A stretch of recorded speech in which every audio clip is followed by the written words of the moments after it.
মা যে পৃথিবীর সবথেকে বড় মিথ্যাবাদী তা আজকে প্রমাণ করে দেব। তো প্রথমে শুনে নেই বাবাকে নিয়ে কিছু কথা। চাকরিটা হয়ে গেলে বাবাকে আর কাজ করতে দিব না, এইরকম স্বপ্ন বুকে নিয়ে বেঁচে আছে হাজারো মধ্যবিত্ত ঘরের সন্তান। বাবাদের গায়ের কাপড়টা মায়েদের শাড়ি থেকে কম দামি হয়। বাবারা রৌদ্র বৃষ্টি মাথায় নিয়ে সঞ্চয় করে। নিজের জন্য কৃপণ বাবাটা তার সন্তানের জন্য বেহিসাবি। সবার পরিবারে একটা মানুষ আছে মোমবাতির মতো, সে নিজে জ্বলে সবাইকে আলো দেয়, আর সেই মানুষটাই হলো বাবা। এই পৃথিবীতে যাদের বাবা নেই কেবল তারাই জানে এই পৃথিবীতে স্বাধীনভাবে বাঁচতে গেলে বাবাকে কতটা প্রয়োজন। বাবারা হাসেন না, তারা পরিবারের মুখে হাসি ফুটায়। আমরা যখন বাবাদের কাছে কিছু চাই তখন আমাদের চাওয়াটা পূরণ করতে বাবারা 10জন মানুষের কাছেও মাথা নত করতে 1 মিনিটও চিন্তা করে না।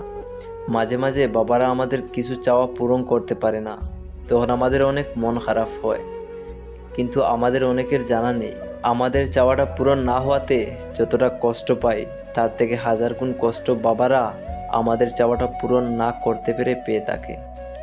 বাবা শব্দটা 2টা অক্ষরের হলেও এই 2টা শব্দ 2টি পৃথিবীর সমান। আর এটা কখন বুঝবেন জানেন? যখন এই 2টা শব্দ আর আপনার পৃথিবীতে থাকবে না। 10 টাকা বাঁচাতে 2 কিলোমিটার পায়ে হেঁটে সন্তানের জন্য কিছু নিয়ে যাওয়া মানুষটার নামই হলো বাবা। বাবা মানে পরিচয়ের পতাকা, যার হাত ধরে হাঁটতে শেখা। বাবা হলো সেই মানুষটা যে সারাদিন কাজ করেও দিন শেষে হাসি মুখে বাড়ি ফিরে। পরিবারে অনেক অভাব অনটন থাকলেও বলবে, আমার ছেলেকে এটা বুঝতে দিও না। এই পৃথিবীতে বাবাই একমাত্র ব্যক্তি যে নিজের চেয়ে নিজের সন্তানকে এগিয়ে যেতে দেখতে চায়। প্রতিটি বাবাই নিজের সর্বোচ্চটুকু দিয়ে সন্তানের শখ পূরণ করার চেষ্টা করে দেখেন। তাই যদি কখনো স্বপ্ন পূরণ না হয় তাহলে বাবার উপর রাগ কইরেন না। বাবারা আমাদের পাশে খুব কম থাকেন, কারণ পরিবারের মুখে হাসি ফুটাতে নিজেই অনেক কিছু ত্যাগ করে দেন। বাবার গুরুত্ব কতটুকু সেই সন্তানেরাই জানে যারা কখনো তাদের বাবাকে দেখেনি।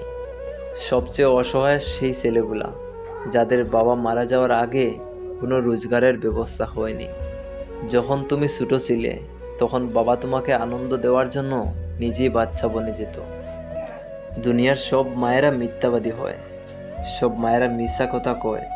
কারণ জানো, পাতিলে ভাত না থাকলে বলবে তার খিদে নেই। মায়েরা নিজের কষ্ট বুকের মধ্যে চেপে রেখে বাহির থেকে এমন একটা ভাব দেখাবে যে সে খুব সুখে আছে। এরা মিথ্যাবাদী ছাড়া আর কি হতে পারে? সেই ছোটোবেলাটা কি সুন্দর ছিল না, যখন আমার মা আমাকে নিয়ে কোথায় যাওয়ার সময় কপালে কালো একটা টিপ দিত যেন আমার নজর না লাগে। আরে ভাই, বুঝতে পারি না সেই মাকে বৃদ্ধাশ্রমে রাখে কিভাবে। যেই মা সন্তান বাড়িতে না আসা পর্যন্ত ঘুমায় না, সন্তানের জন্য রাস্তার দিকে চেয়ে থাকে, সেই মাকে কিভাবে ভুলে যায় সন্তানেরা। যেই মা তোমায় দুনিয়া দেখালো সেই মায়ের সাথে কিভাবে খারাপ আচরণ করো। যে মা নিজে না খেয়ে তোমার জন্য রেখে দিত, সেই মাকে রেখে কিভাবে খাও। যে মা রবের কাছে তার ভালো না চেয়ে তোমার ভালো চাইতো, সেই মায়ের সাথে কিভাবে খারাপ ব্যবহার করো। ছোটবেলায় যে মা তোমাকে রেখে একলা ঘুমাতো না, আজ সেই মাকে বৃদ্ধাশ্রমে রেখে কিভাবে বাড়িতে ঘুমাও তুমি।